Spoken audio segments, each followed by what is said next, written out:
ሰላም የተከበራችሁ ኢትዮጵያ እንዴት ናችሁ? ማቲያስ ነኝ። አይፌስ በሚል ተከታታይ ማቀርብላችሁ 81ኛው ቪዲዮ ነው። ዛሬ ኖቬምበር 30 ነው። እንግዲህ ዲቶር አድርገን አፔንዲክሱን ማለት ይህንን ሴክሽን ጀመር ነውና እዚህ ሴክሽን ላይ እች ክፍል ማለት ነው ላይክ ነው which is discussed in more detail appendix D ላይ ማለት ሰፋ ባለ መልኩ ዲስከስ አድርገነዋል ስላለ እስቲ አፔንዲክስ ዲን ሄደን እንየውና ከዛ ወደዚህ እንመለሳለን ብዬ ወደዛ ሄደን እንግዲህ አፔንዲክሱን አይተን ተንመተናል። አፔንዲክሱ ኤሴንሻሊ ምንድን ነበር ካላችሁ ቫት ፖቴንሻል አክቹዋል ቫት እና አምላይክ ነው ቫት ፖቴንሻል እንዴት አድርገን ሴት አደረግን፣ አክቹዋል ቫቶቹን እንዴት አድርገን ዲሳይድ አደረግን። ቫት ጋፕ አናሊሲስ ነው። ቫት ጋፕ አናሊሲስ ደግሞ ፖቴንሻል ቫት ይሄን ያህል ይሆናል ላይክ ነው አክቹዋል ቫት ይሄን ያህል ነው፣ በሁለቱ መካከል ያለው ልዩነት ለምን ተፈጠረ ብሎ ማብራሪያ መስጠት ነው። ግን እንዴት አድርገን ቫት ፖቴንሻል ቫቱን ሴት አደረግን የሚለውን ነገር ያብራሩበት። ከዛ ደግሞ እንዴት አድርገን አክቹዋል ቫቱን ሴት አደረግን ከዛ ጋር በተያያዘ አሰምሽኖቹን ለምሳሌ አሁን የተለያዩ አሰምሽኖች ዊዝሆልዲንግ ቫት ሲሰበሰብ በማን ስር ነው ሪፖርት መደረግ ያለበት? ዊዝሆልድ በተደረገባቸው ሰዎች ነው ወይስ ዊዝሆልድ በአድራጊው ነው? የመነጨው በዊዝሆልድ አድራጊዎች በተደረገባቸው ሰው ስለሆነ እኔ እንደሚመስለኝ ነው በዊዝሆልድ የተደረገባቸው ሰው ነው ያኛው ግን። ስለዚህ እንደዚህ አይነት ነገሮችን ያወሩት ላይክ ነው።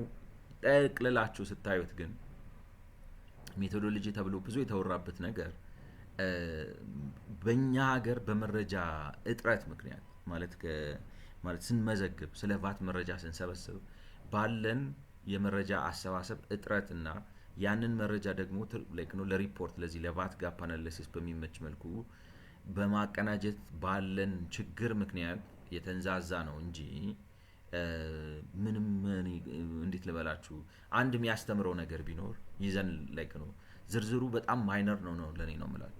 ለምሳሌ አሁን ግብርናን ይዛችሁ ቫት ቤዝ ሊሆን የሚችለው ግብርና በጠቅላላ ከሀገሪቱ ጂዲፒ ላይ ያለው 33 በመቶ ነው። ስለዚህ 100 ቢሊዮን የኢትዮጵያ ኢኮኖሚ ቢሆን 33 ቢሊዮን የሚሆነው ግብርናው ላይክ ነው ጂዲፒ የሚመጣው ከግብርና ምርት ነው። ይሄ ጠቅላላው የግብርና ምርት ግን ቫት ሊሰራበት አይችልም። ምክንያቱም ኤግዘምት የሆኑ አሉ፣ ታክሰብል የሆኑ አሉ፣ ከትሬሾልድ ማለት ከ2 ሚሊዮን ትራንዛክሽን በታች በሆኑ ሰዎች የሚሸጡ አሉ፣ ወዘተ የተለያዩ ነገሮች አሉ። እና ከዚህ 33 ነጥብ ምናምን ፐርሰንት በሚሆነው የጂዲፒው አካል በሆነው ውስጥ ምን ያህሉ ነው ለቫት ስርዓት ተጋላጭ የሆነው ብላችሁ ለማስቀመጥ ኤስቲሜሽን ማለት ኤስቲሜት መደረግ አልነበረበትም የሚል ነው ያለኝ እሳቤ። ገብቷችኋል? እነሱ ለምሳሌ ሂውተን የሚባለው 10.5 ነው ሲል እነሱ 25 ነጥብ ነው ምናምን ብለው 15% ማለት ነው የ15 ቢሊዮን ዶላር ልዩነት በቤዝ መካከል ሲሰሩ ምን ትርጉም አለው? እናንተ ማለት ማንን እንመን ነው? ቫት ጋፕ አለ ሲባል ያኛው 10 ቢሊዮን አድርጎ መነሻውን። ስለዚህ የኢትዮጵያ መንግስት ሊሰበስበው የሚችለው ጋፕ ቫት በሱ መሰረት ከግብርናው ኮምፕሬሄንሲቭ አፕሮች ከተከተላችሁ ከ10 ቢሊዮን ዶላሩ 1.5 ቢሊዮን ነበር ነው። እነሱ 25 አድርገውታል። ስንት ይሆናል ማለት ነው? በ2.5 ማባዛት ነው ወደ 4 ቢሊዮን ይሆናል። ልክ ነው ኤክስፔክቴሽናቸው ፖቴንሻል ቫት ሴት ሲያደርጉ ማለት ነው። እሱ 1.5 ቢሊዮን ይሆናል ብለዋል። እነሱ የኢትዮጵያን ጂዲፒ 100 ቢሊዮን ነው ብላችሁ አስባችሁ እነሱ 4 ቢሊዮን ይሆናል ብለው አስቡ። ስለዚህ ኢትዮጵያ ውስጥ የቫት ጋፕ አለ የለም ለማለትስ እንዴት ይቻላል? አንደኛው 1 ቢሊዮን ብሎ ሌላኛው 4 ቢሊዮን ብሎ ይሄ እንደዚህ አይነት ውጥንቅጥና እንደዚህ አይነት መሰለኝ ነው።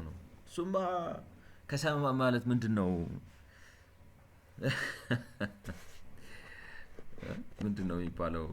የሆነ የማይገኝ ነገር ሊኖ ላይክ ነው what you call it ላይክ ነው አየር ላይ ለ5 ደቂቃ ምንም ሳትነካ እንደዚህ ከተንሳፈፍ ወርቅ ይዘንብልሃል እና መንሳፈፍ ያለብህ ግን ምንም ኤድ ሳትጠቀም ነው፣ ምንም ነገር እንዳያግዝህ ብዬ ብል አሁን ለምሳሌ እንዲህ አይነት ቻሌንጅ ብሰጥ ለሰው ነው ማለት እና ወርቅ ማለት አንተ ቁመትህን የሚበልጥ እና ምናምን ለምሳሌ አይዶን ነው አንድ የሆነ ትልቅ ፎቅ የሚሞላ ወርቅ ይዘንብልሃል ካልሆነ እኔ ሰጣሃለሁ ብዬ አሁን ፕሮሚስ ብገባ ነው ማለት you can try forever like ነው ምንም ኤድ ሳታረግ ምናምን you can't achieve that like እንዴት ልበላችሁ you can't prove that ማለት like ነው ይመስለኛል እንደዚህ ስትንሳፈፍ ወርቅ ይዘንባል ብዬ ኤስቲሜሽን ባስቀምጥ ሊሆንም ላይሆንም ይችላል ግን I cannot prove it wrong ወይንም ዘመኔን ላጠፋ ነው ማለት ነው ያንን ነገር ፕሩፍ ሮንግ ለማድረግ ዝም ብዬ ምንም ሳልል ተነስቼ ሌቪቴት አድርጌ ዝም ብዬ እንደዚህ 5 ደቂቃ ብንሳፈፍ ወርቅ ይዘንባል ወይንም ደግሞ የሆነ የሚሰጥ እንደዚህ አይነት ገብቷችኋል እንደዚህ አይነት ነገር ብታደርግ እንደዚህ ይሆናል ብዬ ብል it's meaningless ነው የምላችሁ አንደኛው የቫት ጋፑ 1 ቢሊዮን ነው ይላል ልታቋችሉ ለምንድን ነው ዝብርቅርቅርቅ ያለ የዳታ ምንጭ ነው ያለው ይሄኛውን ይጠቀማል ያኛውን ይጠቀማል ይሄኛው ይሄንን ይገምታል ያኛው ይሄንን ይገምታል ይሄንን ስገምት ብሎ ቅጣምባሩ የጠፋ የሆነ ምናምን ሞዴል አምጥቶ ያስቀምጥላችኋል ያኛው እንደዚህ እና እኔ ሜቶዶሎጂው ስታይሉ ምናምኑ ምንም ፋይዳ የለውም ነው ማለት በጣም ቀላል ነገር ነው ቀላሉ ነገር ምንድነው ለቫት የሚጋለጠውን ሰው ትለዩታላችሁ በምዝገባ ስርዓታችሁ ገብቷችሁ ያገር ደግሞ ይገርማችኋል አሁን እነዚህ ሚሏቸው ቴብሎች ምናምን በጣም ውድ አይደሉም በጣም like እንዴት ልበላችሁ 10 ቢሊዮን ሪከርድ ምናምን ኖሯችሁ እንዴት አድርጌ ፕሮሰስ አደርጋለሁ ምናምን ምትሉታል የሚያመጡላችሁ የሆነ አሁን ያየነው 6000 ነው 3000 ምናምን ነው 7000 እንደዚህ ሪከርድ ስለዚህ መረጃ ስርዓት አስቀምጠን ቢሆን ኖሮ ያንተም ግምት አያስፈልገንም ቫት ፖቴንሻሉ ይሄ ነው ገጭ ማድረግ እንችላለን ግን ያን ማድረግ አልቻልንም እንደ ተቋም በቃ እንደ ኢትዮጵያውያን አሁን ከሁለቱ ክርክር ከአይኤምኤፍ እና ከአይኤፍኤስ ክርክር ልንወስደው የሚገባው ነገር ምንድነው መረጃ በጣም ችግር አለ ስናቀነባብር እሱም ብለን ብንዘጋው ነው የሚሻል ነው የሚመስለኝ እንጂ እንዲህ ነው ምናምን ላይ ነው at the end of the day በቀላሉ ተደምሮና ተቀንሶ ለሚታወቅ ነገር ይሄን ሁሉ ግምት እንዳልኳችሁ አሁን ለምሳሌ በኮንትሮባንድ የሚገባው ምን ያህል ነው ብላችሁ ገምቱ ብትባሉ ልትቸገሩ ትችላላችሁ because ግምት ነው ማለት እንትን የምትቆጥሩት ቢሆን ኖሮ አትገምቱ ኮንትሮባንድ ግን ሳታዩት ሆን ብሎ ተደብቆ በጉቦ በመንገድ በማሳበር ምናምን በማለት የሚመጣ ነገር ስለሆነ you can't estimate ማለት you can't know ስለዚህ ኤስቲሜት ብታረጉ እሺ ይሄ እኮ አሁን የመንግስትን ሪከርድ ይዘው እኮ ነው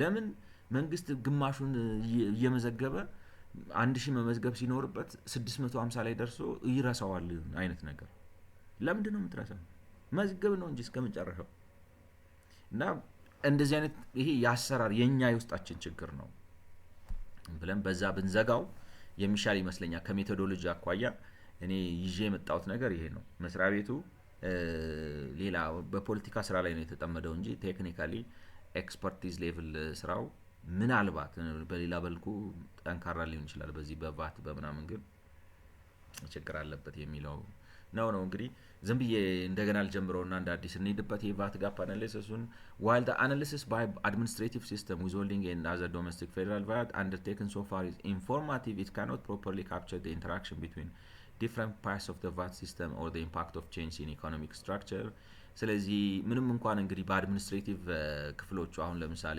ዊዝሆልዲንግ ነው ኢምፖርት ነው ፌደራል ነው ሪጂናል ነው ላይክ ነው ሪፈንዲንግ ነው ዘተ በሚለው ማጥናት የራሱ የሆነ መረጃ የሚሰጠው መረጃ ቢኖርም በቫት ሲስተሙ የተለያዩ አካላት መካከል ያለውን መስተጋብርና እንደዚሁም ደግሞ የኢኮኖሚው ስትራክቸር ሲለወጥ የሚኖረውን ልዩነት አያስረዳንም ስለዚህ ለዚህ የሚጠቅመው ቫት ጋፕ አናሊሲስ ነው ሊሉ ነው ላይክ ነው ያኛው እያንዳንዱን በአስተዳደር ሲስተሙ ከፋፍሎ ማጥናቱ የራሱ ኢንፎርማቲቭ ነገር አለው ይሄኛው ግን ሌላ ተጨማሪ አዲስ ደርዝ ይፈጥራል ነው for example a fall in VAT revenue from one administrative system may be offset by an increase in revenue from other systems and a fall in VAT revenue from a particular sector is less of a concern if that sector has become smaller relative to GDP ለምሳሌ ነው የሚሉት ማለት ነው ባንዱ የአስተዳደር መስክ የቫት መቀነስ ቢኖር ለምሳሌ ኢምፖርት ሰብስቲቲዩሽን ተካሂዶ ኢምፖርት ሰብስቲቲዩሽኑ ሰብስቲቲዩት የተደረገው አይተም ቫት የሚደረግ ቢሆን እና ከኢምፖርት የሚገኘው ቫት ቀንሶ ነገር ግን ከፌዴራል ዶሜስቲክ የሚገኘው ወይም ከሪጅን የሚገኘው ቫት ከጨመረና ከተጣጡ ምንም ችግር የለውም ነው ወይንም ደግሞ የአንድ ሴክተር በኢኮኖሚ ውስጥ ያለው ጠቅላላ ድርሻ ቀንሶ ከዛ ጋር አብሮ ቫቱ ሊቀንስ ይችላል። እነዚህ ነገሮች እነዛ አያሳዩአችሁ ነው እንግዲህ ሂሳቤው። አይ ቲንክ የቫት ጋፕ አናሊሲሱ ግን በእንደዚህ አይነት ለውጦች የሚመጡትን እንትኖች ምንድነው የሚባለው የቫት ጋፑን በማስቀመጥ እንግዲህ እነዚህ ለውጦች የሚፈጥሩትን ብዥታ ያጠፋል ነው ካይንዳ in my view. To better understand how much of the decline of the VAT to GDP ratio is due to structural policy and compliance related factors ስለዚህ ማለት ቫት ያሽቆለቆለበት ምክንያት በስትራክቸራል ነው የኢኮኖሚ ስትራክቸር በመለወጡ እንደተባለው አሁን ለምሳሌ ኢምፖርት ሰብስቲቲዩሽን ቢኖር it looks like it's structural ወይንም ደግሞ አግሪካልቸራል ሴክተሩ እየቀነሰ like ኢንዱስትሪው ከፍ ቢል ኮንስትራክሽኑ እየቀነሰ ማኒፋክቸሪንጉ ከፍ ቢል ወዘተ የውቅር ለውጥ ነው። ስለዚህ ፖሊሲ እና ኮምፕላያንስ ነው። ፖሊሲ ደግሞ እንግዲህ ሬቱን ወይንም ደግሞ የቫት አይነቱ ምናምን ሲቀያየር ነው። ኮምፕላያንስ ያው አፈጻጸም ነው። ስለዚህ ከየትኛው መስኩ ነው ከየትኛው መስክ ነው በየትኛው ምክንያት ነው በስትራክቸራል ለውጥ ምክንያት ነው በፖሊሲ ምክንያት ነው ወይንስ ደግሞ በኮምፕላያንስ ችግር ምክንያት ነው ቫቱ ያሽቆለቆለው የሚለውን ነገር ለመረዳት ቫት ጋፕ አናሊሲስ ያስፈልጋል። ሶ ለዛ ነው ወደዚህ የመጣ ነው። እነዛ ለምን ያሳዩም I couldn't think it now. The purpose of a VAT gap analysis is to estimate the VAT gap. All right, the purpose of VAT gap analysis is to estimate the VAT gap or the difference between actual VAT collection and potential VAT under an ideal, all right, comprehensive policy structure. All right, idealized. ቅድም አሁን current policy ብለውናል አይደለም current policy normative እና comprehensive። ስለዚህ የቫት ጋፕ አናሊሲስ አላማው በአይዲያል ኮንዲሽን ሊሰበሰብ የሚችለውን ቫት እና አክቹአሊ የተሰበሰበው like ነው the purpose of VAT gap analysis is to estimate ለመገመት ነው የቫቱን ጋፕ or the difference between actual like ነው ጋፑ በምን መካከል ነው actual VAT እና ፖቴንሻል ቫቱን ግን እንዴት ነው የምታረጉት under comprehensive policy structure ነው which means like ነው ምንም ኤግዛምፕሽን ሳታስቡ ምንም ማለት የትሬሽሆልድ ምናምን የሚባል ለምሳሌ 2 ሚሊዮን የአመት ሽያጩ የሆነ ያልሆነ ምናምን ሳትሉ በአጠቃላይ ለከነው ኮንሱመብል የሆነው አይተም በሙሉ ቫት ቢደረግ ኖሮ ምን ያህል ቫት ይሰበሰብ ነበር ኮንሱመብል ብላችሁ ክላሲፋይ የምታረጉት ለምሳሌ ማሽን ስትገዙ እንደ ድርጅት ሆናችሁ አሁን ኮንሰምፕሽን አይደለም ነው ቢዝነስ ሆናችሁ ስለዚህ ኮንሱመብል አልቲሜትሊ ፍጆታ የሚሆነው ሌላ የተመዘገበ ቢዝነስ ኢንፑት አድርጎ አውትፑት ሊያደርግ የማይፈልግ የዛ ቴንደንሲ ለሌለው ነገር ኮንሱምድ የሆነው አይተም በሙሉ የሬት ልዩነት ሳይኖር የፖሊሲ ልዩነት ሳይኖር ኤግዘምፕሽን ሳይኖር ወዘተ ቫት ቢደረግና ያ እንግዲህ ፖቴንሻሉ ነው አይዲያሊስ ኮንዲሽኑ ነው። ስለዚህ ቢደረግ ምን ያህል ይሆን ነበር አሁን የተሰበሰበው ቫት ደግሞ ምን ያህል ነው በሁለቱ መካከል ያለውን አናላይዝ የምታደርጉት ነው ማለት ነው። ከስትራክቸር ነው የመጣው በሁለቱ መካከል ያለው ልዩነት ማለት በፖሊሲ ነው ወይንስ ደግሞ በኮምፕላያንስ ችግር ነው ትላላችሁ ነው። and to break it down into a compliance gap and a policy gap, the policy gap can then be broken down into expenditure gap and non-taxable gap. ፖሊሲ ጋፕ ስትሉ ኤክስፔንዲቸር ጋፕ እና ነን ታክሰብል ጋፕ ብላችሁ ተከፋፍሉታላችሁ። ምክንያቱም ነን ታክሰብል ጋፕ ቶታሊ አሁን ለምሳሌ ጤፍን ኤግዘምፕት ስታደርጉት ነን ታክሰብል ነው ማለት ነው። ኤክስፔንዲቸር ጋፕ ደግሞ ሌትስ ሴይ ዜሮ ሬቲንግ እንዲጠቀሙ ስትፈቅዱ ወዘተ ከእንደዛ አይነት ነገሮች የሚመጡ ናቸው ማለት ነው። we follow the IMF RA gap methodology እንግዲህ ይሄን ለማድረግ የተጠቀምነው ሜቶዶሎጂ RA gap የሚባል የIMF በሂውተን የተሰራ ነው which was previously implemented by IMF in Ethiopia for the period 2012-13 to 2017-18 ስለዚህ በኢትዮጵያ ውስጥ እንግዲህ ከ2012 እስከ 2017 ወይም ከ2013 ወይም እስከ ቫት ጋፕ አናሊሲስ ለመስራት በስራ በአምስቱ ዓመት ውስጥ የነበረውን የቫት ጋፕ ለመስራት በስራ ላይ የዋለ ነው።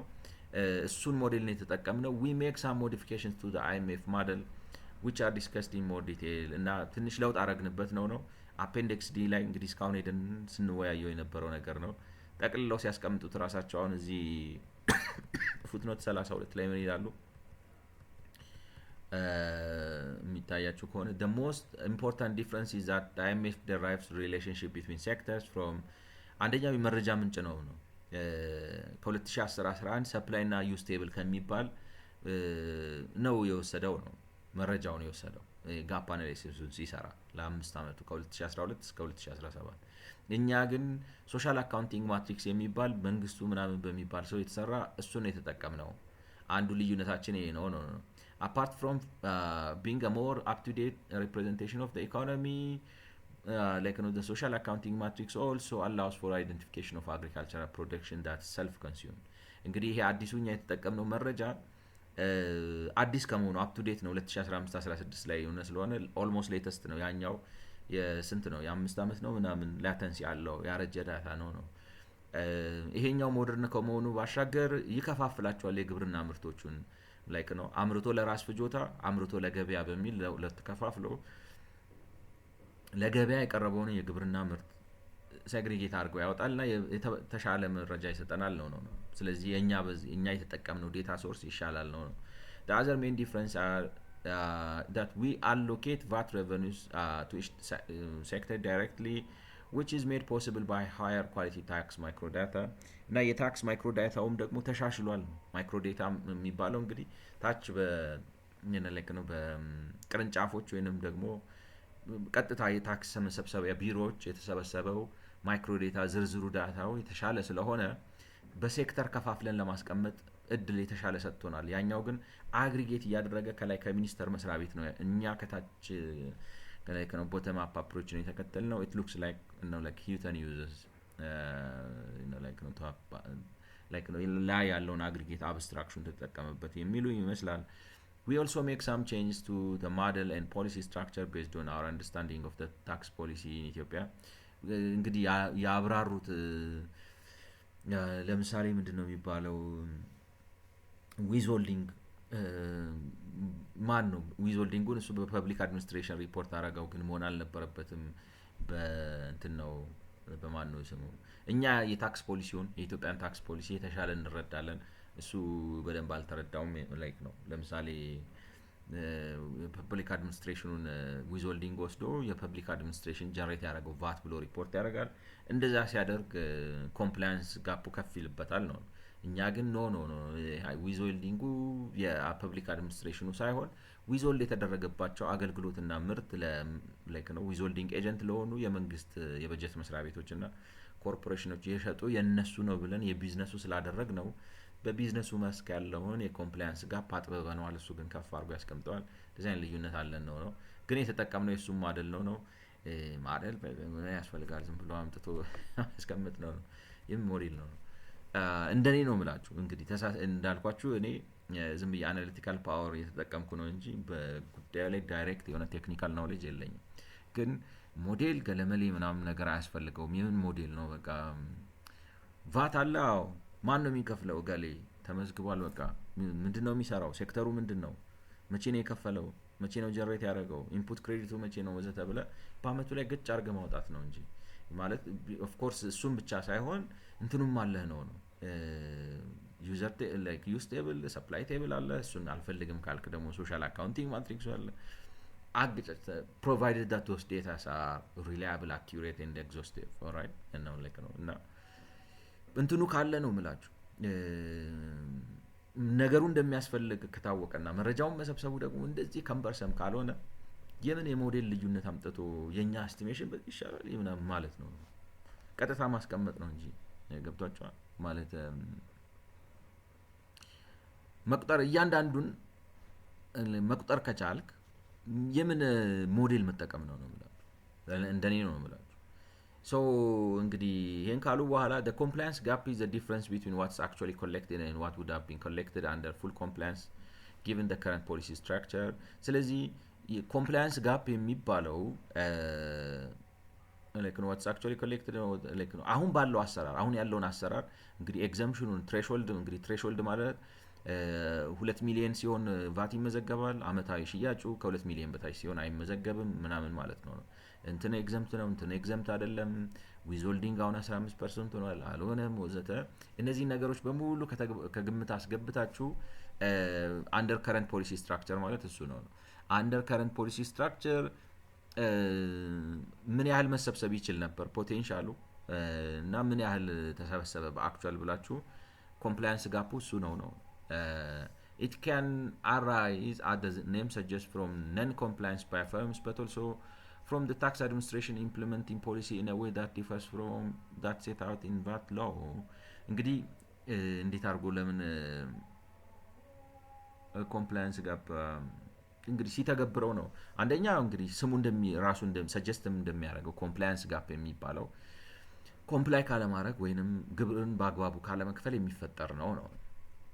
ነገር ግን ከፋዮቹ ግብሩን በአግባቡ ካለመክፈላቸው ብቻ ሳይሆን መንግስት ራሱ ፖሊሲው ከተቀመጠበት መርህ አግባብ ውጪ ሊተገብረው ይችላል ነው የመንግስት አተገባበር። ለምሳሌ ኤግዘምት አድርጌዋለሁ ብሎ ግን ላያረግ ይችላል እንደሚመለክ ነው ሊሆን ይችላል። ለምሳሌ ከ200 ኪሎዋት በላይ በወር የሚጠቀም ሰውን ነው ቫት ማረገው ብሎ አይ 150 የሚጠቀመውንም ቫት ላርገው ብሎ ካለ ሊፈጠር ይችላል። ወይንም ደግሞ ከ200 በላይ የሚጠቀመውን ቫት አረጋዋለሁ ብሎ ግን 300 የሚጠቀሙት ድረስ ቫት ካላደረገ ኮምፕላያንስ ጋፕ ሊፈጠር ይችላል ነው። ስለዚህ የከፋዩ ችግር ብቻ አይደለም፣ የግብር ከፋዩ ችግር ብቻ ሳይሆን የመንግስት የፖሊሲ አፈጻጸምም ኮምፕላያንስ ጋፕን ሊፈጠር ይችላል ነው። The expenditure gap is the difference between expected VAT revenue under full compliance given the current policy structure and the expected VAT revenues under full compliance. VAT revenues under full compliance and current policy structure and expected VAT revenue under full compliance with a normative policy structure that would only exempt specific activities that are very difficult or impossible to tax in practice. All right. Although fuel is officially subject to VAT in Ethiopia, it was not collected until very recently, so it's treated as an example of VAT gap model. As exempt in the VAT gap model. ስለዚህ ኤክስፐንዲቸር ጋፕ እንግዲህ ነን ታክሰብል ጋፕ እስቲ ቆይ የኛው ምን ሊሉት ነው any what I would have understood as non-taxable gap, they are not treating as an like expenditure gap. The non-taxable gap is the difference between the expected VAT revenue under full compliance with normative policy structure and expected VAT revenue under full compliance if all consumption and investment by government was taxed at the standard rate. In Ethiopia, by far the largest contributor to the non-taxable gap is agricultural production by households. በእነዚህ በሁለት መካከል ያለውን ልዩነት ማስቀመጥ ኒውክሊየር ሳይንስ ነው ያለብኝ። The expenditure gap is the difference between expected VAT revenue under full compliance given the current the difference between expected VAT revenue under full compliance given current policy structure and expected VAT revenue under full compliance with a normative policy structure that would only exempt specific activities that are very difficult or impossible. All right, tax. I thought completely misarkiwallo ማለት ነው. I don't know. Although fuel is officially so in this model, the commodities that are non-taxable, all right. That's like in this that are non-taxable under the normative tax structure are finance, housing, public administration, public health care, public education, all right, and religious services. International air transport is zero rated as part of the normative structure. There is a debate as to whether all these commodities should be considered as non-taxable. The VAT registration threshold is also included in the normative tax structure. The VAT registration threshold is also normative. Is also tax structure is normative.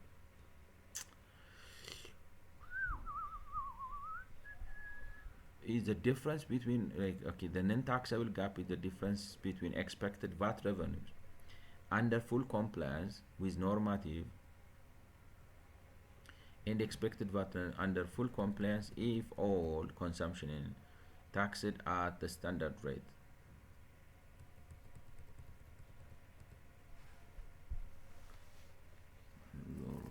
Like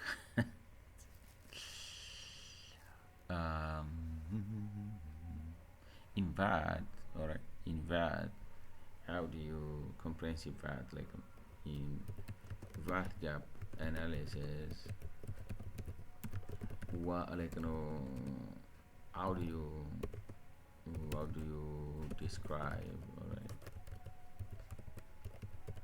expenditure gap, expenditure and non-taxable taxable gap.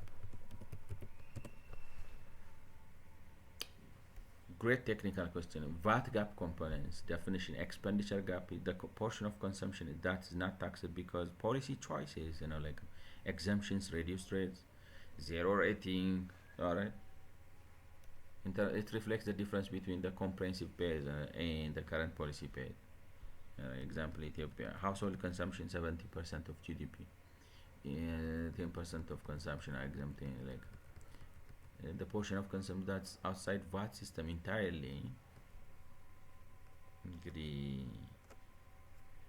ምን ለማለት ፈልገው እንደሆነ እነሱ ራሳቸው የዶክመንት ከባለቤቱ ያወቀ ቡዳ ነው ብለን እንተው እንጂ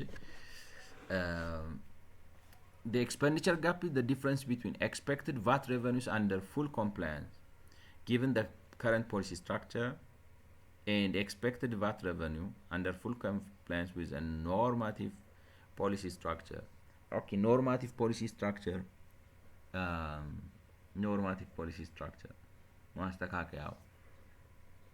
ማስተካከያው normative policy structure that would only exempt specific activities that are very difficult or impossible to tax in practice.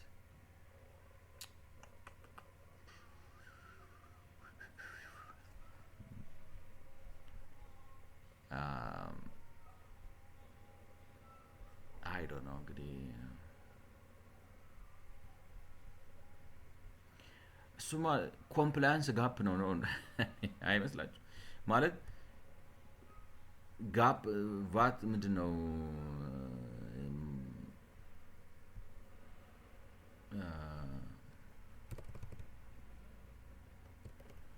ኤክስፐንዲቸር ጋፕ in VAT gap analysis. All right.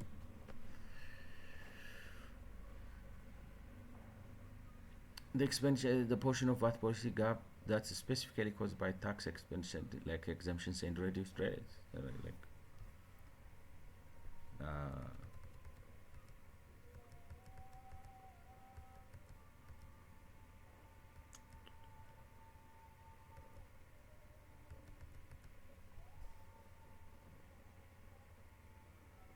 This tax initiative, VAT gap analysis in Kenya's experience was ለእኔ ነው ምላችሁ እነሱ ኤክስፐንዲቸር ጋፕ ብለው የሚሉት ኮምፕላያንስ ጋፕ ነው ማለት like that are very difficult or impossible to tax in practice, right? Under full compliance with normative policy structure that would be only exempt specific activities that are very difficult or impossible to tax in practice. Although, for example, fuel is officially subject to VAT in Ethiopia, it was not collected. ስለዚህ it's treated as exempt in the VAT gap model. የራሳቸው ዴፊኒሽን ነው ብለን እንለፈው። The taxable gap is the difference between expected VAT revenues under full compliance, all right, with normative policy structure and expected VAT revenue under full if all consumptions was taxed at the standard rate, all right, is full compliance is the difference between expected VAT revenues under full compliance given the current policy structure, yes, and expected VAT revenues under full compliance with normative policy structure that would only except that are very difficult or impossible. All right.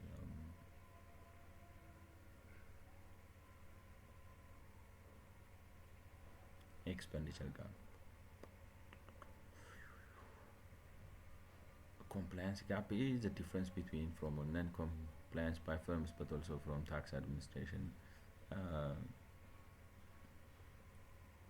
ኤኒዌይ እኔ በዚህ ዴፊኒሽን አልተስማማው እንግዲህ ያው ከነሱ የነሱን ምክንያቱም ኤክስፔንዲቸር ጋፕ ኮምፕላያንስ ለምሳሌ በቃ ዲፊከልት ከሆነ ታክስ መደረግ ያለበት ቫት ሊጣልበትና ልትሰበስቡ የሚገባ ግን በተለያየ ምክንያት ያልቻላችሁት ያልተገበራችሁት ከሆነ ኮምፕላያንስ ነው እንጂ ኤክስፔንዲቸር ጋፕ ኢዝ ኤክስፔንዲቸር ኢዝ አ ማተር ኦፍ ፖሊሲ ነው እኔ ራሳቸው ያለው አለ ላይክ ነው what did they say here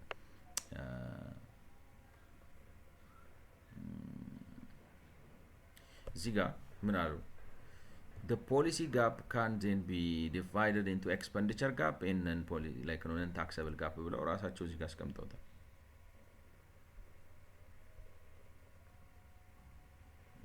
like the policy gap then can be broken down into further የፖሊሲ ጋፕ ማለት በፖሊሲ ሆም ብላችሁ በቃ አቅዳችሁ የታዋችሁት ያጣችሁት ነው ሞክራችሁ የተዋችሁት ኤክስፔንዲቸር ጋፕ ተባለ እንዴት አድርጎ ነው ፖሊሲ ጋፕ የሚሆነው እንገብታችሁ ፖሊሲ ጋፕ ሆም ብላችሁ አቅዳችሁ ማህበረሰብ ልደጉም ወይንም ምናምን ብላችሁ ምታውት ነው ፖሊሲ ከሆነ የመታው ፖሊሲ ከሆነ ሲያቀተኝ ምታውም ፖሊሲ ጋፕ ነው የመታው ፖሊሲ ሲያቀተኝ የተዋዋለው የፖሊሲ ጋፕ ነው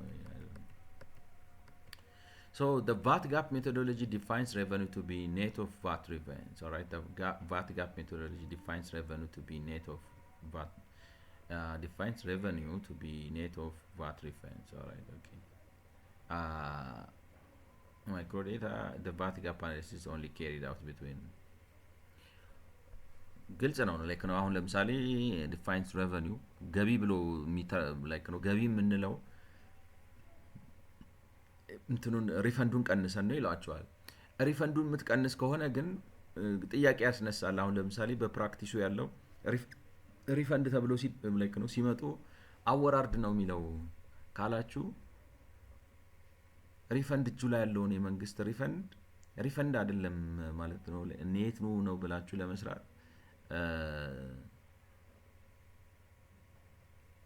ያሩ ነው ይመጣል አላቅም The VAT gap methodology defines revenue to be net of VAT refunds. Net of VAT refunds ነው ብሎ ይላቸዋል VAT refund ግን ተመላሽ ሲሆን ነው ብላችሁ ማሰብን ይጠይቃል ነው because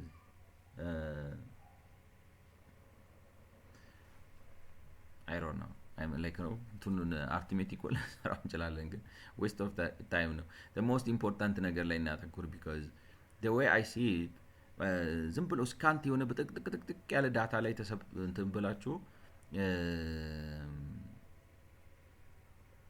you know like abstraction ከባድ ነገር ነው ገብቷችኋል abstraction ነው የሚሰሩትና as we do not have VAT microdata for 2022-23 The VAT gap analysis is only carried out between እንደዚህ okay አሉን እኮ ማለት እንትን መረጃ ስላልነበረን ኦኬ የ2023 ስለሌለ አናሊሲሱ የተሰራው በ2015-16 ያለው ነው VAT net of reference fell from 4.2 of GDP 2.1 of GDP VAT gross of reference which is the measure used in official revenue reports fell from like 4.4 and then like 2.3 slightly like ስለዚህ እንግዲህ እኛ VAT ብለን ስንሰራ ሪፈንዱን አውጥተን ስለምንሰራ basically ሪፈንዱን አውጥተን ስለምንሰራ which means ተመላሹን እንቀንሰዋለን ነው መንግስት ግን ተመላሹን ሳይቀንስ ነው VAT ሪፖርት የሚያደርገው እኔ በፊት አናድኝ ነበር ለምንድን ነው ተመላሹ ማይቀንሰው ነው the thing is ተመላሽ ስለማይመልስ ነው ገብቷችኋል አይመልስም ራሳቸው ማለት በሚቀጥለው አመት ስትሸጡ ከምታገኙት አመላልሱ ማለት በሀገሪቱ ውስጥ ካለው የመረጃ ስርዓት እጥረት የምናምን የታክስ ስርዓቱ መበላሸት ምናምን አንጻር እንትኑን ክሬዲቢሊቲውን የሚቀንስበት ይመስለኛል። ሳምሃው ነው ላይክ ነው ተአማኒነቱን የሚቀንስበት ይመስለኛል። ለእርሱ ጥሩ አይደለም፣ ስሙን ያጠፋል ማለት እንዴት ልበላችሁ፣ እናንተ የሰበሰባችሁትን ቫት ትሰጡታላችሁ። ገብቷችኋል? እናንተ የሰበሰባችሁትን ቫት ትሰጡታላችሁ። እሱ ብሩን ወስዶ በሚቀጥለው አመት ስትሸጥ ማለት የሰበሰባችሁትን ብር ትሰጡታላችሁ። እቃ ስትገዙ የከፈላችሁትን ብር ግን መልስልን ስትሉት አይመልስላችሁ። ምንም እንኳን እናንተ እቃ ስትገዙ የከፈላችሁት ሰው አምጥቶ ቢሰጠውም ማለት ነው። ስለዚህ በአመቱ እሱ ብዙ ያስገባና ያስገባውን ግን ላይክ ነው አጣርቶ ቀሪውን እንትኑ አይመልስም። ስለዚህ ሰዎች በተለይ ብዙ ትራንዛክሽን የሚያካሂዱ ከሆነ ብር ይያዝባቸዋል አይደል? ላይክ ብር ይያዝባቸዋል። የጂዲፒውን ላይክ ነው 2% ምናምን ማለት ብዙ ነው ለኔ። ላይክ ነው 2% ባይሆንም $200 ሚሊዮን ምናምን ብዙ ብር ነው።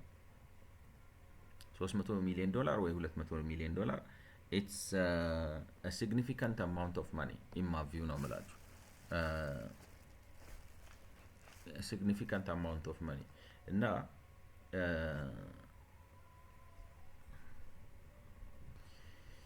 ይያዝበታል ማለት ሰዎች ብር ሲያዝባቸው አይፈልጉም። እንዴት ልበላችሁ፣ ራሱ ስርዓት ዘርግቶ በሚቀጥለው አመት አወራርድ ካላችሁ አመት ሙሉ ልትጠብቁ ነው ገንዘባችሁን እስክታገኙ ማለት ነው። ስለዚህ የራሱን ኢሜጁን የሚጎዳበት አሰራሩን ግን ይሄን ባህሪውን አውቆ እንትኑን ቫቱን ማያቀናንሰው እንደዛ ስለማያደርግ ነው። ልክም ነው የሚመስለኝ ነው የምላችሁ። እንዴት ልበላችሁ፣ ልክም ነው ኢን ሴንስ የዚህን አመት ተመላሽ እንደ ገቢ ነው የሚቆጥረው በቃ እሱ ስለማይመልስ ማለት ነው። እና ጁላይም ላለው ለሪፖርቲንጉ ግን መመለስ ነበረበት። ኤኒዌይ የሆነ ሆኖ ልዩነቱ ያ እንዳለ ሆኖ የአይነቱ ልዩነት እንዳለ ሆኖ ያ ደጋግመው እንዳሉት ባለው መረጃ መሰረት ከ4 ነጥብ ማለት ነው ለምሳሌ በመንግስት መረጃ ከሄዳችሁ ከ2015-16 እስከ 2015-16 እስከ 2021-22 ቫቱ ከ4.4 ወደ 2.4 ቀነሰ ነው።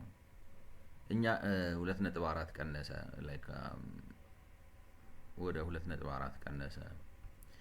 እኛ ግን ተመላሾቹን ከግምት ስለምናስገባ ተመላሾቹን ስንት አደረግናቸው ስለምናስገባ ቫት ቀነሰ ብለን ያልነው ከ4.2 ወደ 2.1 ነው ያልነው።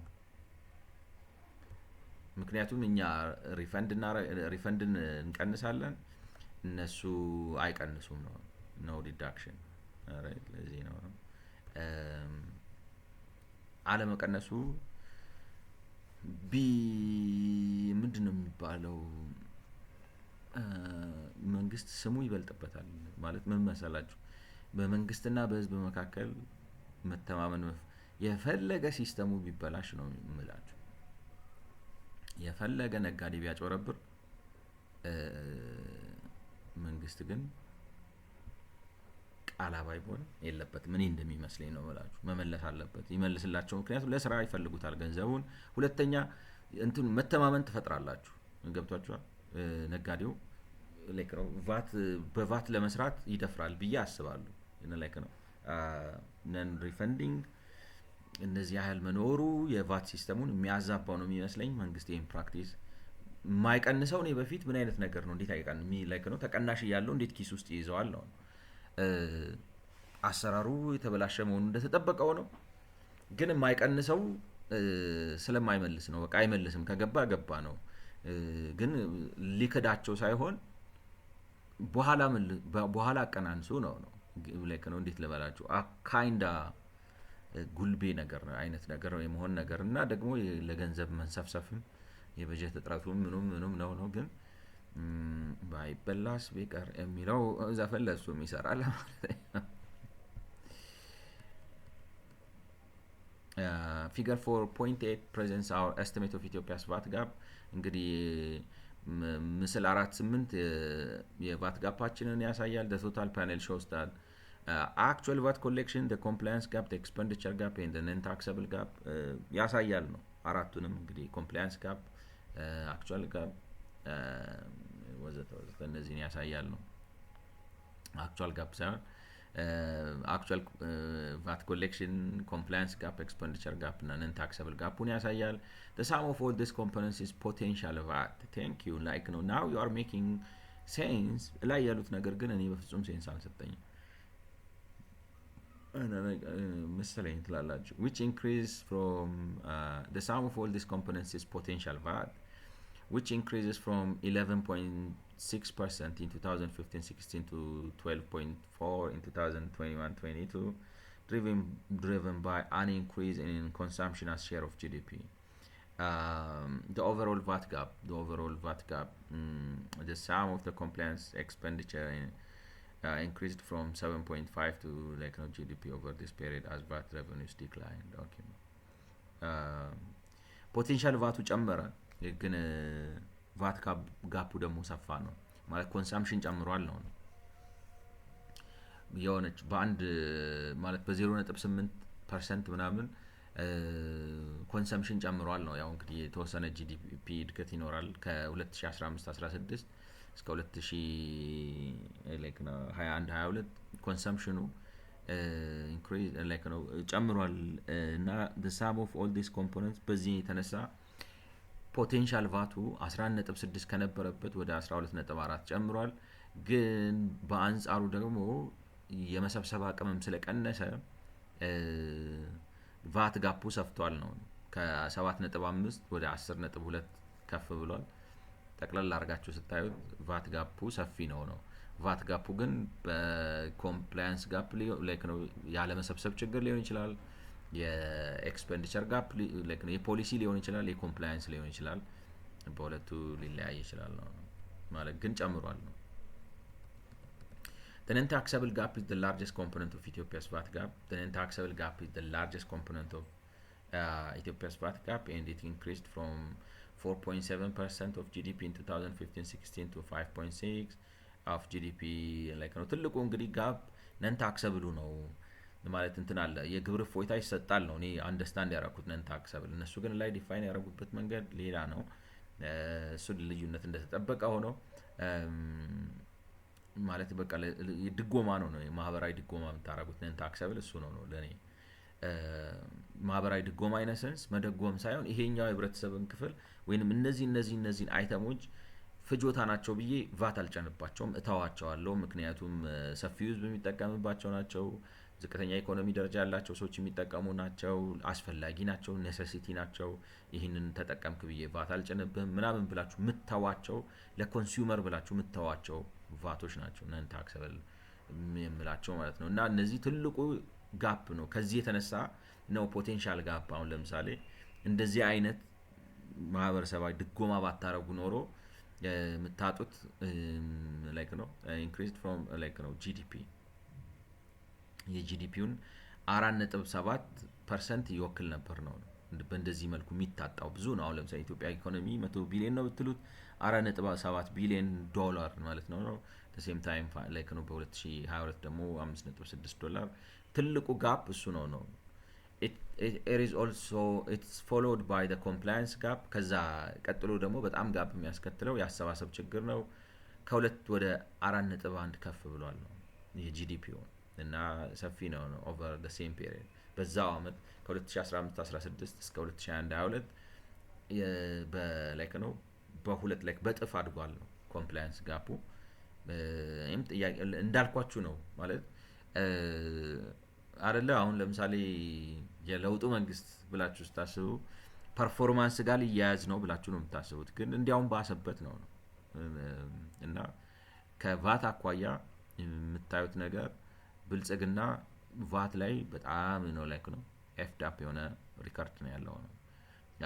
The expenditure gap is a small relative to other two components. It was 0.8 of GDP in 2005, fell to 0.4 of GDP in 2000 and increased to 0. GDP እንግዲህ በእኔ አረዳድ ነው ኤክስፔንዲቸር ጋፑ ኢንሴንቲቫይዝ የምታደርጉበት ነው፣ ሴክተሮችን ኢንሴንቲቫይዝ የምታደርጉበት ነው። ድሮውንም ዝቅተኛ ነበር፣ አሁን ግን እየጠበበ መጣ። ስለዚህ ላይክ ነው ማበረታቻ ተብሎ ለተለያዩ ሴክተሮች አይሰጥም። ትንሽ ከፍ ብሏል ግን ይላሉ ላይክ ነው 2021-22 ላይ 0.4 ነበር የጂዲፒው፣ ከፍ ብሎ ወደ 0.6 ገብቷል። እንግዲህ ይሄ ነው ነን ታክሰብል ጋፕ። እንግዲህ በአማውንት አስቀምጠውታል ላይክ ነው። ፐርፕሉ ነን ታክሰብል ነው፣ ቢጫው ኤክስፔንዲቸር ነው፣ ትንሽ ነው።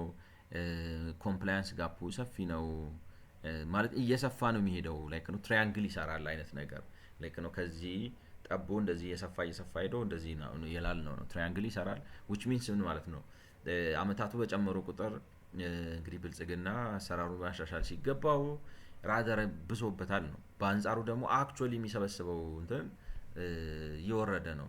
የቫት አፈጻጸሙ ያሰባሰብ ችግር አለበት ነው ላይክ ነው። አሰባሰቡ የኔጌቲቭ እየወረደ ነው የሚሄደው። ይሄ ላይክ ነው ዲክላይኒንግ ነው፣ ይቀንሳል ነው። በአንጻሩ ግን ይሄ አሁን ብታዩት ላይክ ነው ምንድነው የሚባለው እንትኑ እዚህ ጋር ይሄኛው ዘሴም ነገር ቢመስልም ላይክ ነው ካሰፋችሁ ትራያንግል የመሆን ነገር አለው። ላይክ አይታችሁታ ከዚህ ወደዚህ እየጠበበ ነው የሚሄደው። ይሄኛው ከዚህ ወደዚህ ላይክ ነው ወደዚህ እየሰፋ እንዲህ ያለ ነው የሚሄደው። ይሄኛው ደግሞ እንዲህ ያለ ነው የሚሄደው። እና እንትን አላቸው ምንድነው የሚባለው ኮምፕላያንስ እና እንትኑ ልዩነት ያለው ማለት ሪደብል የሆነ ልዩነት አላቸው። ነን ታክሰብል እኔ የፖሊሲ እንትኖቹ የፖሊሲ ሰው እንከራከር በፖሊሲ ደረጃ እንዴት አድርገ ለምሳሌ እንዴት ልበላችሁ 15 ኪቢክ ውሃ እኔ በስቶፕኛል ለምሳሌ ነው የምላችሁ። በአንድ ቤተሰብ ማለት 15000 ሊትር ነው 15000 ሊትር በወር ለመጠቀም 5 በርሜል ማለት ነው። 5 በርሜል በነፃ እናርግ እኔ ነው ላይክ ነው እንትኑ ስትወስዱት ማለት ኢፌክቱ በጣም ጥቂት ሊሆን ቢችልም በኢትዮጵያ ሁኔታ እኔ 2 በርሜል በቀን ኤግዛምፕት ብታረግ በቂ ነው የሚል እምነት አለ። ለምሳሌ ዝም ብሎ ወይ 2 በርሜል 1 በርሜል ማለት ከአንድ በርሜል ደግሞ እንትኑም ክፍያዋም ትንሽ ነች ነው ላይክ ነው። በስንት ነው በምናምን 50 ብር ነው የምትከፍለው ማለት 15 ኪሎ ላይክ ነው። እንደዛ ተጠቅመ ይሄ በቀን 5 በርሜል ውሃ ብትጠቀም ከነምኑ መጨረሻ ላይ 60 ምናምን ብር ነው የውሃ የሚመጣበት እና ብሯም ትንሽ ነች። ስለዚህ እዛ ላይ ቫት ብትጭንበት አሁን ለምሳሌ 50 ምናምን ብሩ ላይ ቫት ብትጭንበት ላይክ ነው 57 ብር ምናምን 70 ብር ምናምን ነው የሚመጣው። እና 5 በርሜል መጠቀም የሚችለው ሰው በቀን ማለት ነው 7 ብር ምናምን ቫት ብትጭንበት አይ ቲንክ እኔ ክፋት አላየሁበት ላይክ ነው። ጭከና አይደለም ነው እሱን ልትከራከር ትችላለህ። ግን አይ ሚን the most important እኔ እንደሚመስለኝ ኮምፕላያንስ እና ይሄ አክቹአል መካከል ያለው ልዩነት እንደዚህ መሳ ለመሳን ነው የሚሆኑት ነው ማለት ጥሩ ፐርፎርም አረገ ስትሉት እኩል ናቸው ነው። ግማሽ ሰብስባችሁ ግማሽ ያመልጣችኋል። ለምሳሌ ጥሩ በሚባለው ጊዜ ማለት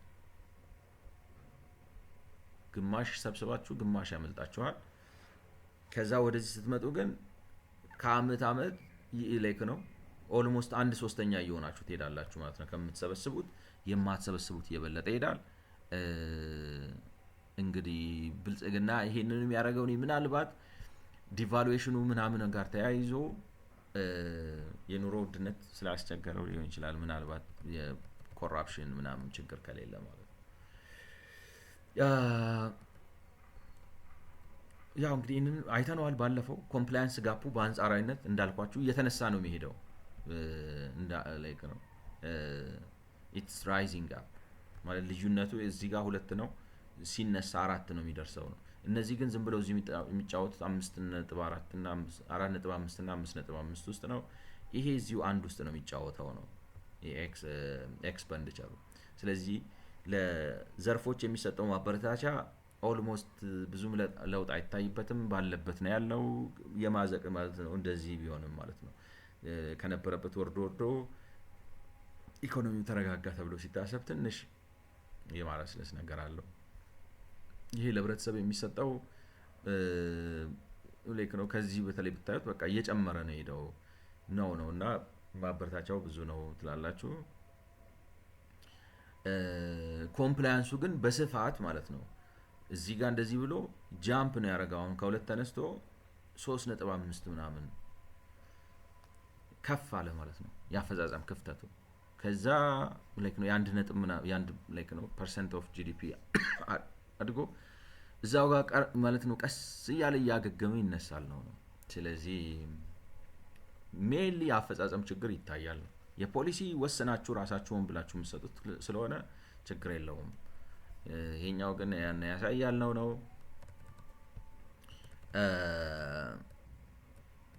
So Ethiopia is a relatively large non-taxable gap and relatively small expenditure gap are results of its agricultural sector።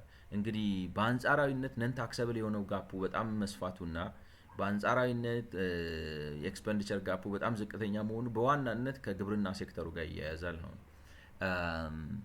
ባለፈው አንስቼው ተሸማቅቄ ነበር፣ ግን እንደሚመስለው እየተሳሳትኩ መስሎኝ ነበር፣ ግን እንደሚመስለው አይ ቲንክ አይ ዋዝ ራይት። ማለት አግሪካልቸራችን ኢንዱስትሪያላይዝ አለመሆኑ አፌክት አድርጎናል፣ ግን በኋላ ሳስበው አብዛኛው ኮንሱመብል አይተም ነን ታክሰብል ነው። ነገር ግን ሳማው ኮምፐንሴት የሚያደርግ ይመስላል ነው። the vast majority of domestic output for certain agricultural commodities is produced by household for example። ስለዚህ አብዛኛው ማለት ነው አግሪካልቸራል ኮሞዲቲ በሃውስሆልድ ነው ፕሮዲውስድ የሚደረገው። በሃውስሆልድ ነው ፕሮዲውስድ የሚደረገው ማለት ምን ማለት ነው? እንግዲህ ላይክ ነው ኢንፋሲስ አሁን እንደሚሉት የትኩረቱ እንትን ከዚህ ከ2 ሚሊዮን አመታዊ ሽያጭ ባላቸው በታች ባላቸው ሰዎች ነው ለራሳቸው ኮንሰምፕሽን የሚሆን ለገበያም ሲያወጡት ማለት ነው። ስለዚህ ቫስ ማጆሪቲ ኦፍ ኢት 99% ጤፉ፣ 98% የከብቱ፣ 97% ወተቱ፣ 95% በቆሎው በቤተሰብ ላይክ ነው produced by households according to social accounting metrics from መንግስቱ ባቀረበው ያነዛ እንግዲህ ያልነው ጥናት ባቀረበው መሰረት 99% ጤፉ፣ 98% ከብቱ፣ 97% ወተት፣ 95% በቆሎ ነን ታክሰብል ባልሆኑ ቫት በማይመለከታቸው ሰዎች ነው ፕሮዲዩስ የሚደረገው። ለራሳቸው ኮንሰምፕሽን ነው የሚያምርቱት፣ ለእንትንም የሚያምርቱት ማለት ነው። እና ላይክ ነው households production itself is comprised of two parts: production for own consumption subsistence or non-monetized consumption, and production for the market subsistence agriculture is classified as። ስለዚህ parts production of consumption and production for the market። ስለዚህ household የሚባለው በሁለት ይከፈላል ነው። ለራስ በሰብሲስተንስ ፋርሚንግ ማለት ነው ከእጅ ወደ አፍ በሆነ ግብርና ለራስ የሚመረት ሊሆን ይችላል። በዛውም ተመርቶ ግን ከእጅ ወደ አፍ በሆነ ግብርና ተመርቶ ወደ ገበያም ሊወጣ ይችላል ነው። ስለዚህ ወደ ገበያ ቢወጣም ግን አውጪው ሰው ላይክ ነው ትራንዛክሽኑ ከ2 ሚሊዮን አመታዊ ሽያጩ ከ2 ሚሊዮን በታች ካልሆነ ከ2 ሚሊዮን በታች ከሆነ ሃውስሆልድ ተብሎ ይመዘገባል። ስለዚህ ቫት አይነካውም ነው። subsistence agriculture is classified as non-taxable by VAT, and household production for the market is assumed to be non-taxable household, as household producers are likely below the VAT registration threshold። አሁን ያልኳችሁን ነገር ማለት ነው ከትሬሾልዱ ከቫት ሬጅስትሬሽን ትሬሾልዱ በታች ስለሆኑ ቫት አይነካቸውም። ስለዚህ በግብርናው መስክ ያለው የነን ታክሰብል እንትን በጣም ሰፊ ነው። እኔ መጀመሪያ ሳየው ወዲያው የመጣልኝ እሱ ነው። በስማም ላይክ ነው ታክስ በቃ ትልቁ የምናጣው ቫት ማለት ጂዲፒው ደግሞ የጂዲፒው 33% ነው። ከፍተኛ አምራች ነው። ስለዚህ ኢንዱስትሪያላይዝድ ካልሆነ በቃ የማጠፋው ነው። ግን በኋላ ደግሞ ሳስበው በኢንዱስትሪም ቢመረት ምናልባት አይተሞቹ ራሳቸው አንታክሰብል ከሆኑ ብዬ ነበር። አንታክሰብል ለምሳሌ ጤፍ በቃ ጤፍ ስለሆነ በማንም ይመረት ቫት ማይጫነበት ከሆነ ወተት ስለሆነ በማንም ይመረት በኢንዱስትሪያል ሌቭል በትልልቅ የከብት ኢንዱስትሪያል ስኬል ቢመረትም ወተት ስለሆነ ቫት ማይጣልበት ከሆነ ትርጉም የለውም ላይክ ነው አግሪካልቸራል ፕሮዳክቶቹ ነን ታክሰብል ጋፑ በጣም ይሰፋል እና ደግሞ ከኢትዮጵያ ኢኮኖሚ አኳያ ከፍተኛ ስለሆነ 33% ስለሆነ የሚያሳጣው ሰፊ ነው። ግን አሁን ሰጀስት እንደሚያደርጉት ያን ጥያቄ ባይመልስልኝም ለኔ ሰጀስት እንደሚያደርጉት በእንደዚህ በቀላል በሰብሲስተንስ ሌቭል መመረቱ ነን ታክሰብል ቫቱን አብዝቶታል ባይሆን ኖሮ የሚል ነገር ያመጣል። ግን ቢሆንም ላያመጣ ይችላል ቢኮዝ አት ዘ ኤንድ ኦፍ ዘ ዴይ ጤፍ ነው ኤግዘምት የምታረገው እንጂ ሞድ ኦፍ ፕሮዳክሽኑን አይደለም ኤግዘምት የምታረገው ወይንም ትሬሽሆልዱን አይደለም ኤግዘምት የምታረገው እና እሱን አድሬስ ቢያደርጉልን ጥሩ ነበር። አይ ዶንት ኖ እንግዲህ ወደታች ወርደው ካረጉልን ማለት ነው። The expenditure gap is therefore small as removing VAT exemptions for food would only affect the small portion of agriculture output produced by non-households. Output produced by non-households and because there are relatively few non-food VAT exemptions. Alright. እንግዲህ ከዚህ የተነሳ ኤክስፔንዲቸር ጋፑ በጣም ይጠባል ነው። ኤክስፔንዲቸር ማለት ያኛው የነን ታክሰብል ጋፑ ነው በሃውስሆልድ ስለሚመረት። The expenditure gap is therefore small as removing VAT exemptions for food would only affect the small production of agricultural output produced by non-households. VAT exemptions for food would only affect the small portion of agricultural output produced by non-households and because that are relatively ያ ሲሆን ደግሞ በኤግዘምፕሽን ማለት ነው ላይክ ነው ኢንዱስትሪዎችን ለማበረታታት ብላችሁ ነው እንደኔ ማለት ነው ኤክስፔንዲቸር ጋፕ የሚባለው ቫት ግን እነሱ ላይ አፕላይ የምታደርጉት ጥቂት ነው። ምክንያቱም በእነሱ የሚመረተው ኢንዱስትሪያል ስኬል ሆነው በማበረታቻ ላይ ነው ስሩ በርቱ ምናምን ብላችሁ ለእነሱ የምትሰጧቸው ትንሽ ስለሆኑ ምንም ብትሰጧቸው ከትልቁ ኢኮኖሚ አኳያ ትንሽ ነው የሚሆነው ነው የሚሉት ነው። The expenditure gap is smaller than reported by previous like IMF work. Estimate the expenditure gap to be around 1% of GDP between blah blah and estimate the cost of solely food exemption to be 1.5 of GDP. The latter do not provide methodology for their calculation, but Appendix D goes into substantial details of differences between our study and Houghton. The key difference is that Houghton estimate that Ethiopia has much smaller agricultural sector in into accounting high production of exempt production by household. Ethiopia is the key difference is that Houghton estimate that Ethiopia has a much smaller agricultural sector, do not take into account the high production of exempt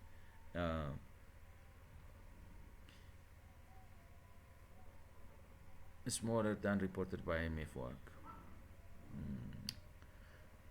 ይሄኛውን በሚቀጥለው ቪዲዮ ካፕቸር እናርገው። ስለሰማችሁኝ አመሰግናለሁ። መልካም ጊዜ። በ82ኛው ቪዲዮ እንገናኝ።